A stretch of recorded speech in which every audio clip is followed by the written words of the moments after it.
ప్రియులారా, ఈ శ్రమల కాలాన్ని ప్రారంభించుకుంటుండగా ముఖ్యంగా ఈ విభూతి బుధవారం రోజున గురువు, అభిషిక్తుడైనటువంటి గురువు ఆశీర్వదించబడినటువంటి ఆ యొక్క బూడిదని విశ్వాసి యొక్క నొసటి మీద రాస్తూ 2 రకాల వాక్యాలు పలుకుతాడు. ఏమని పలుకుతాడు? నీవు మట్టి నుండి పుట్టితివి, మన్నైపోదువుగాక అని పలుకుతాడు. లేకపోతే మారు మనస్సును పొంది హృదయ పరివర్తన చెందుము అని పలుకుతాడు. ఈ 2 మాటలలో ఏదో ఒకటే పలుకుతాడు. గొప్ప పరమార్థం కలిగినటువంటిది.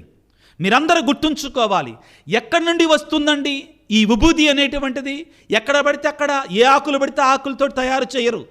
గడచినటువంటి సంవత్సరము మట్టల ఆదివారం రోజున, మ్రాని కొమ్మల ఆదివారం రోజున సిలువలుగా కొమ్మలు పట్టుకొని మనం ప్రభువును ఊరేగించాము కదా, ఆ ఆకులు కొన్ని దాచిపెట్టి విశ్వాసుల వద్ద నుండి కొన్ని స్వీకరించి వాటిని కాల్చి బూడిద చేసి వాటిని ఆశీర్వదించి గురువు ఆ బూడిదని మన నొసటి మీద ఉంచుతాడు.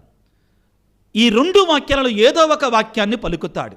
మొదటి వాక్యం, నీవు మట్టి నుండి పుట్టితివి కనుక తిరిగి మన్నైపోదువుగాక, ఆదికాండం 3వ అధ్యాయం 19వ వచనం. లేకపోతే మార్కు సువార్త 1వ అధ్యాయం 15వ వచనము, నీవు హృదయ పరివర్తన చెందుము, సువార్తను విశ్వసించుము. ఈ 2 కూడా ఎంతో పరమాత్మతో కూడుకున్నటువంటి మాటలు. మొదటిగా హృదయ పరివర్తనము చెందాలి.